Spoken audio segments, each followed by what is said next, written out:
अस्सलाम वालेकुम एवरीवन। उम्मीद है कि आप सब लोग खैरियत से होंगे। सर उम्मीद है कि आप लोगों ने आज तक के सारे ASNPO के कॉन्सेप्ट्स ले लिए होंगे, अब तक जो पास पेपर करा दिए वो भी ले लिए होंगे। अब हम कुछ लेटेस्ट पास पेपर भी कर लेते हैं जो कि आपकी प्रैक्टिस में इजाफा करेंगे, आपको सोचने का सलीका देंगे। और मैंने मैक्सिमम पॉसिबल कोशिश की है आपको ये सिखाने की कि अगर एक ट्रायल बैलेंस का सवाल आता है तो उसमें अगर आपको एक चीज़ डेबिट हुई हुई दिख रही है तो इसका मतलब है कि उसका डेबिट और उसका क्रेडिट दोनों पार्क हो चुका है, दोनों पार्क हो चुका है। तो ये सोच इतनी लाजमी है कि आप इस सोच के बगैर, इस कॉन्सेप्ट के बगैर कोई लेंदी सवाल अटेम्प्ट ही नहीं कर सकते। तो हम उसी थीम के ऊपर इस ASNPO के सवाल को भी सॉल्व करेंगे और हम एक एक चीज़ की डिस्कशन करेंगे कि अगर ये एंट्री हुई हुई है तो क्यों हुई हुई है, इस एडजस्टमेंट का मतलब और मकसद क्या है। आए देखते हैं।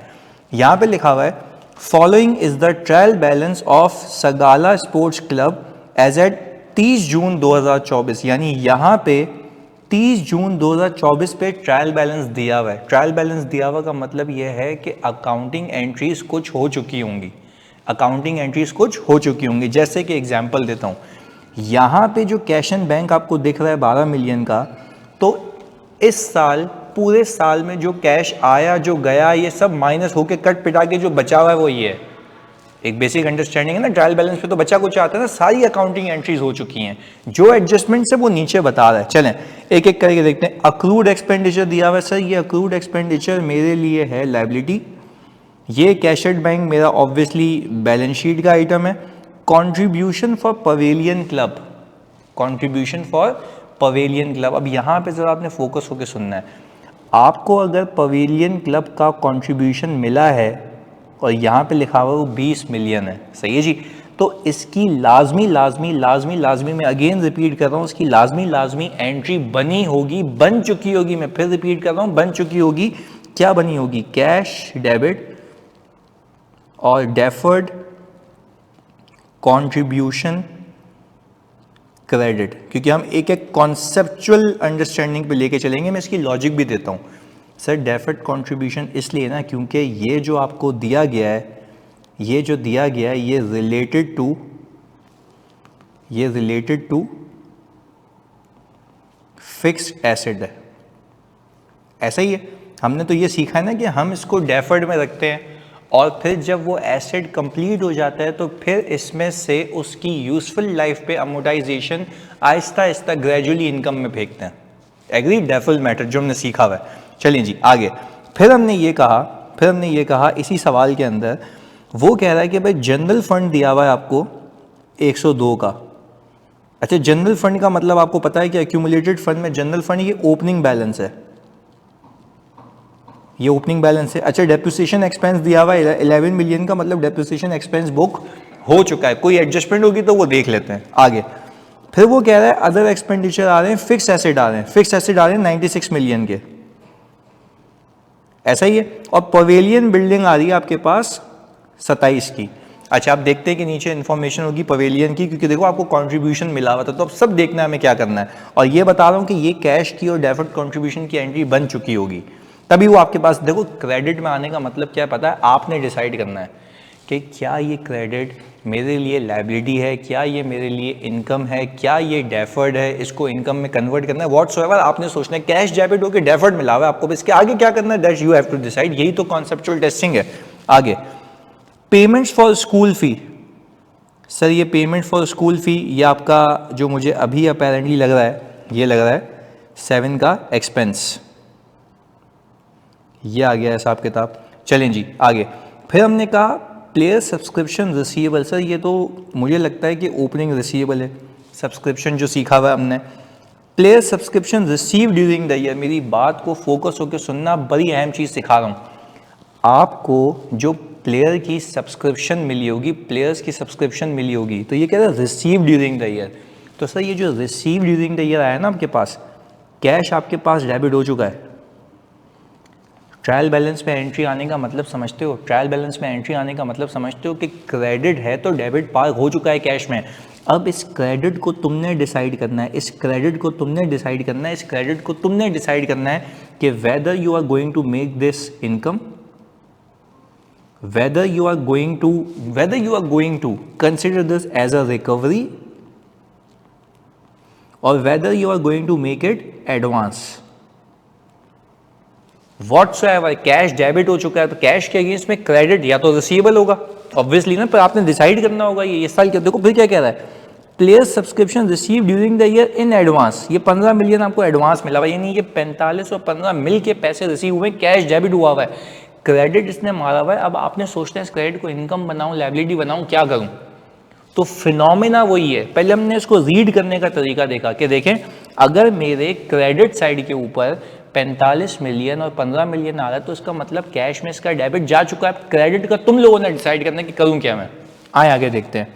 फिर वो कहता है contribution of ₹20 million for the pavilion was received last year, यानी ये लास्ट ईयर से चलता हुआ आ रहा है, मतलब सर ये डेफर्ड है,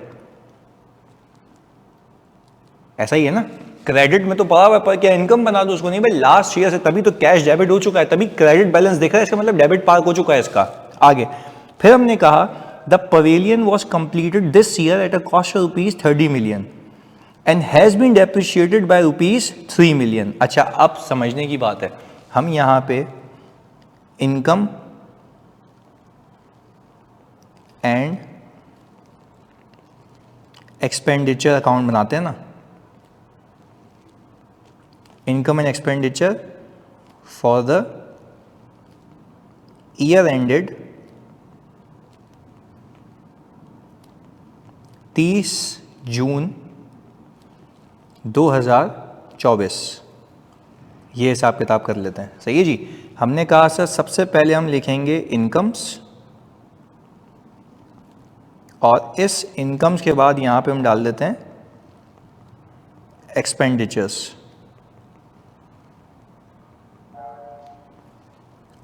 अच्छा भाई अब हमें करनी है एक एक करके वर्किंग। पहली एडजस्टमेंट में कह रहा है contribution of 20 million last year मिला था, हमने ये कंक्लूड कर लिया डेफर्ड में मौजूद है, एग्रीड।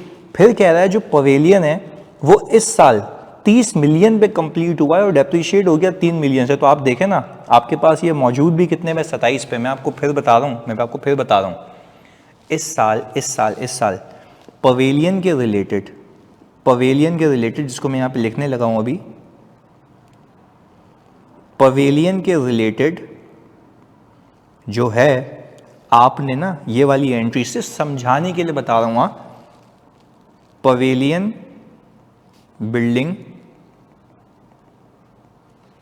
पवेलियन है ना, बिल्डिंग है ना, हाँ, पवेलियन बिल्डिंग डेबिट और कैश क्रेडिट 30 मिलियन से कर चुके होंगे, 30 मिलियन से ये एंट्री पार्क हो चुकी होगी। मैं फिर कह रहा हूं इसकी अकाउंटिंग हो चुकी है, इसकी अकाउंटिंग हो चुकी है।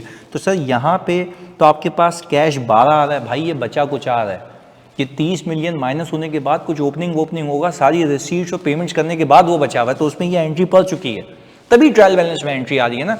और फिर इसकी एक एंट्री बनी है डेप्रिसिएशन एक्सपेंस डेबिट और पवेलियन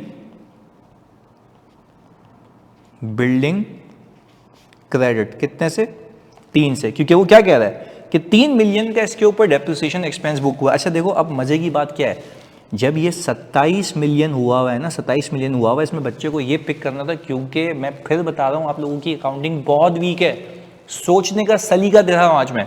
देखो 27 मिलियन का मतलब ये कि डेप्रिसिएशन की एंट्री भी पड़ चुकी है। इसकी एंट्री क्या बनी है, डेप्रिसिएशन एक्सपेंस डेबिट और पवेलियन क्रेडिट। आपको कैसे पता पड़ चुकी है, आपके सामने है ना, 27 पे आ गया, पहले पैसे गए, 30 मिलियन से बिल्डिंग डेबिट हुई, फिर वो डेप्रिशिएट हुई। तो सर क्या ये मैं कह सकता हूँ इसके अंदर इंक्लूडेड है 3 मिलियन का डेप्रिसिएशन, इसके अंदर इंक्लूडेड है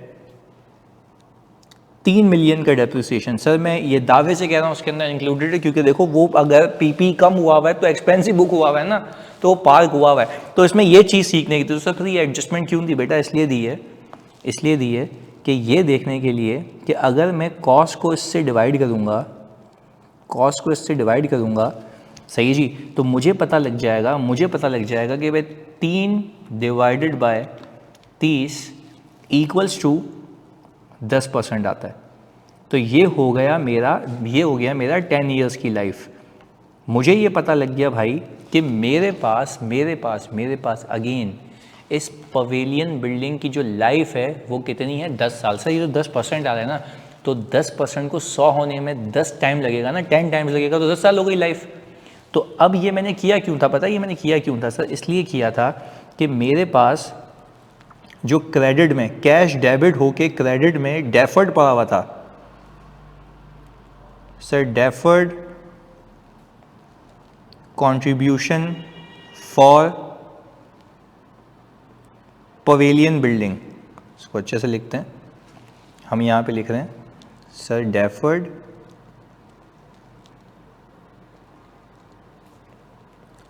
कंट्रीब्यूशन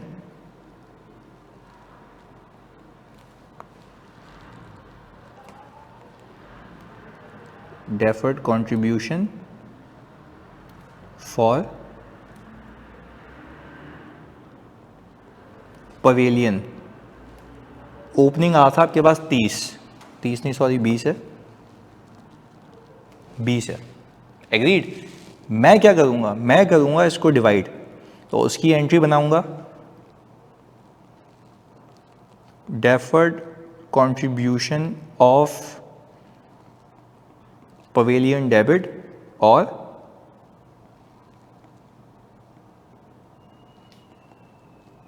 डेफर्ड इनकम क्रेडिट। कितने से भाई, 2 से। ये हमने इनकम बना दी और ये ऐसे बनाई सर, 20 को डिवाइड कर दिया 10 से, तो क्लोजिंग कितना आ गया 18। सर ये 18 कब तक कैरी करेंगे, सर 18 में कैरी करूँगा आगे 9 साल। और ये जाते जाते जैसे, क्योंकि देखो मैंने आपको ये सिखाया था ना कि अगर मुझे किसी बाहर के बंदे ने कंट्रीब्यूशन दिया है तो वो बाहर के बंदे का कंट्रीब्यूशन आपके सामने की बात है ना, मेरी जेब के तो पैसे नहीं है ना, तो वो तो कैश डेबिट होके मेरे डेफर्ड में आ गया, तो फिर उसी पैसे से मैंने पीपी खरीदा, जबकि खरीदा मैंने 30 का, क्योंकि 10 अपनी जेब से लगाए, तो डेप्रिशिएट तो पूरा हो रहा है, इस पैसे ट्रांसफर करके इनकम बनाता रहूँगा। ये हमने क्लैरिटी के साथ ASNPO के कॉन्सेप्ट में सीखा हुआ है। यहाँ पे पिक करने का तरीका ये था, तो मैं यहाँ पे गया, यहाँ पे मैं लिखूँगा डेफर्ड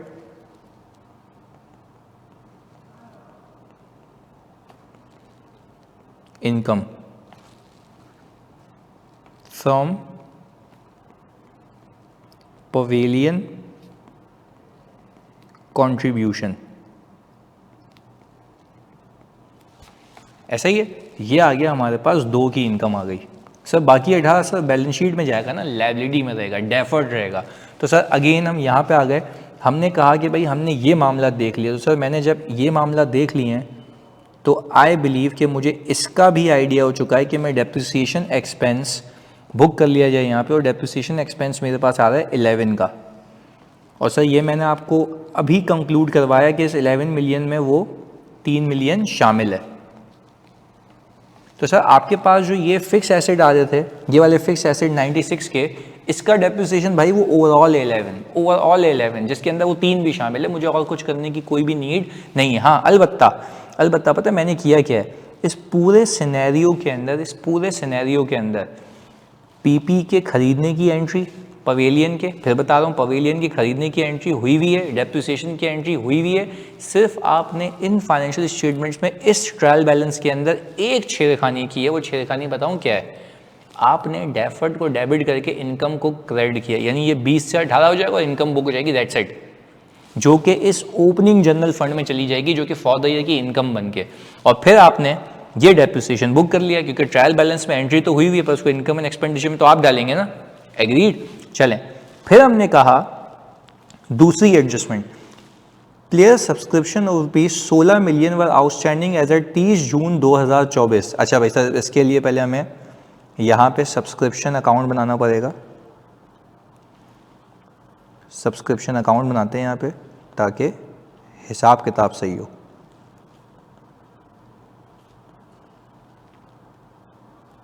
ओके जी, सब्सक्रिप्शन अकाउंट के अंदर हम यहाँ पे आए तो पहले तो वो मुझे कह रहा है कि भाई हमारे पास ओपनिंग रिसीवेबल आ रहा है 8 का। हमने कहा चलें सर, ओपनिंग रिसीवेबल हमने 8 डाल दिया यहाँ पे, ये पार्क हो गया। अच्छा भाई, फिर हमने कहा हम अगर यहाँ पे देखें 4515 की रिसीट आई है, तो हमने तो ये सीखा है ना कि कैश रिसीव्ड। सर आप तो कह रहे थे कैश की डेबिट एंट्री हो चुकी, तो डेबिट हो चुकी है ना, यहाँ पे मैं क्रेडिट कर रहा हूँ ना, डेबिट तो कैश में जा चुका है। अब मैं इनकम निकालना चाह रहा हूँ ना कि कितनी इनकम है इस साल की। तो हमने कहा कि सर अगर मैं 45 और 15 को ऐड कर दूँ तो ये आ गया 60।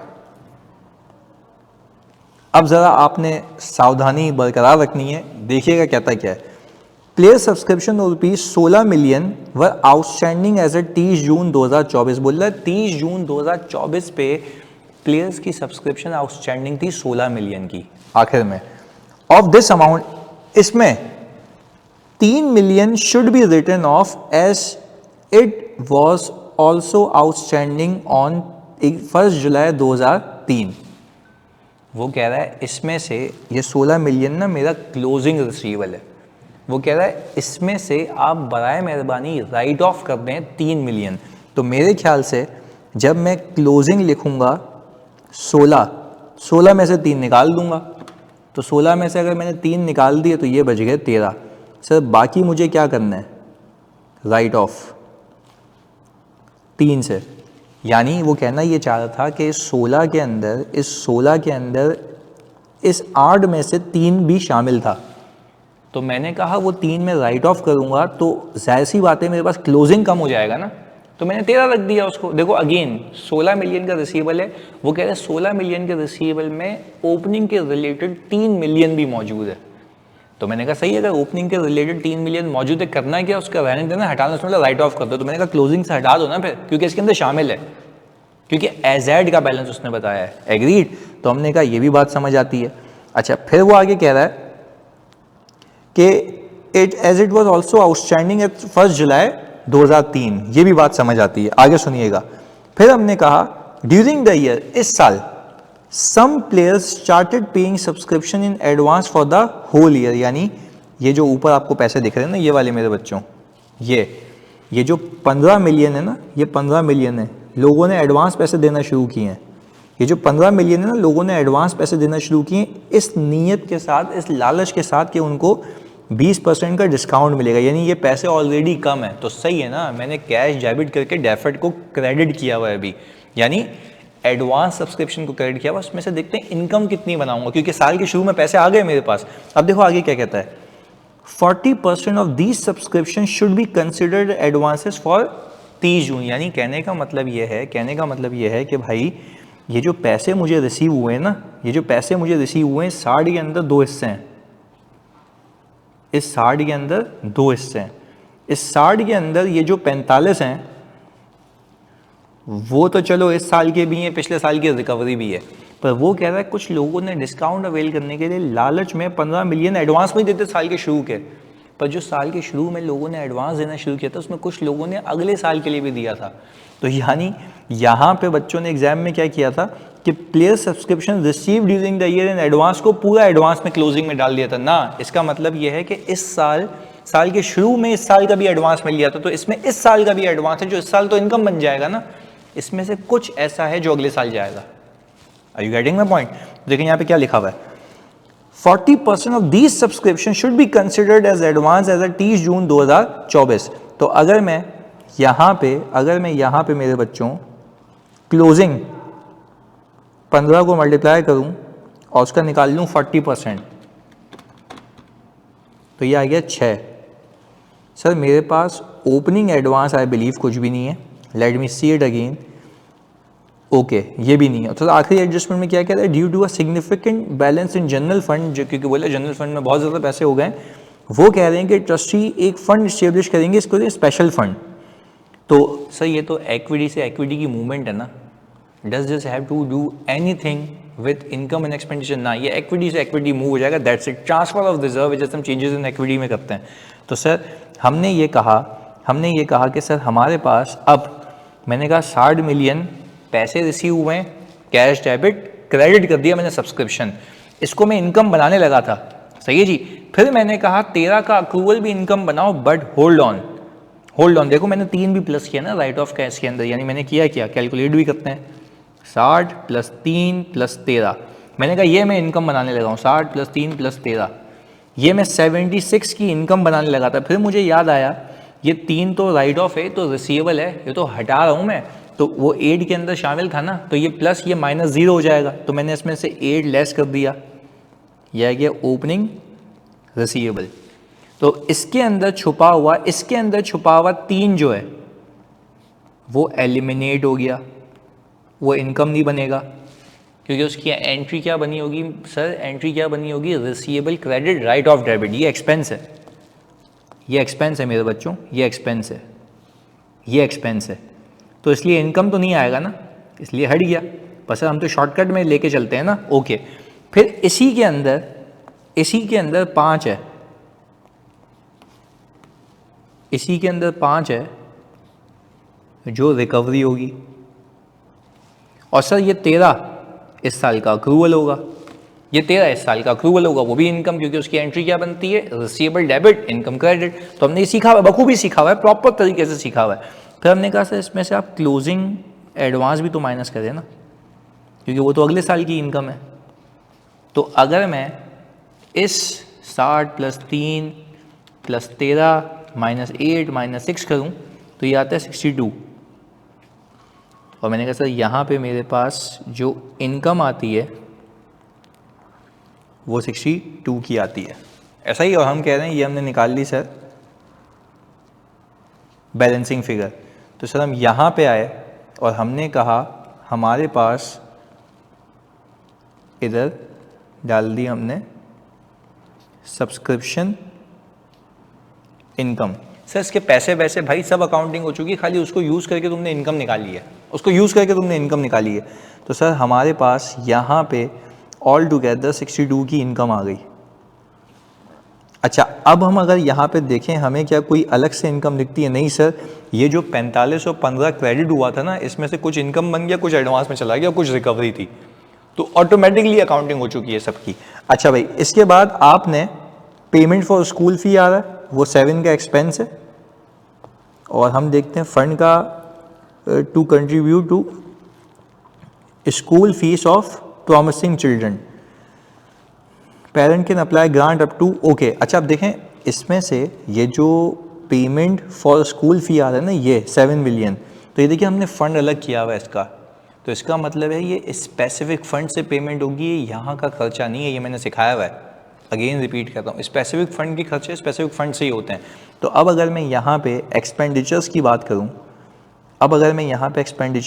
करूँ, तो डेप्रिसिएशन एक्सपेंस तो मैंने पार्क कर लिया,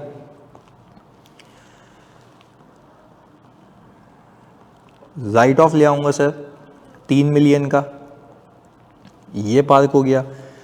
अदर एक्सपेंडिचर्स आ गए,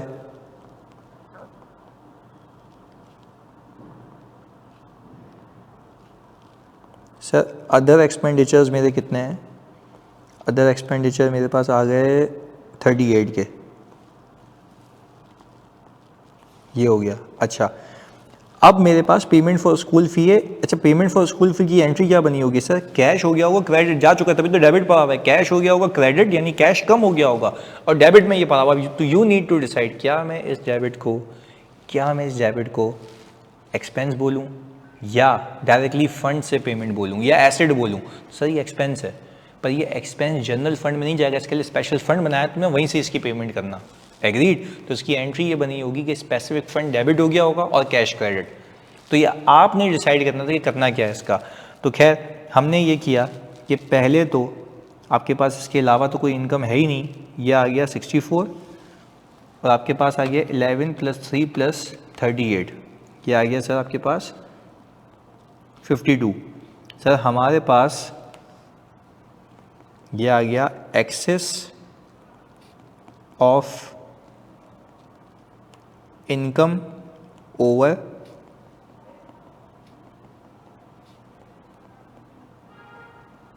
एक्सपेंडिचर।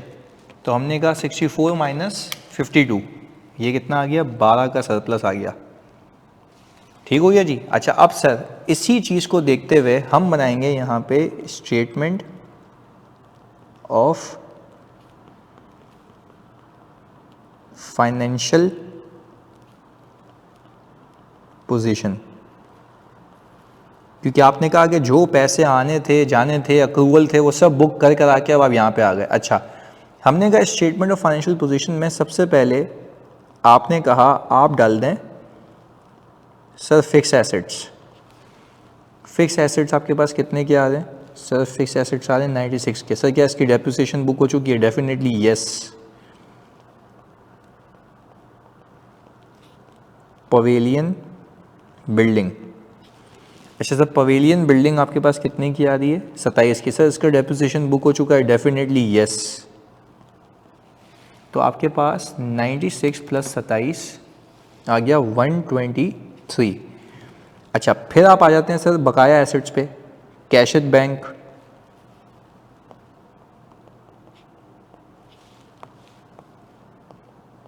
या सर कैश एट बैंक कितना है? बड़ा मिनिमल सही था सर, 12 है, ये आ गया। फिर मैंने यहाँ पे subscription receivable, sir subscription receivable आ रही है 13 की, क्योंकि सर उसमें 3 तो राइट ऑफ हो गया था। ये हिसाब किताब है।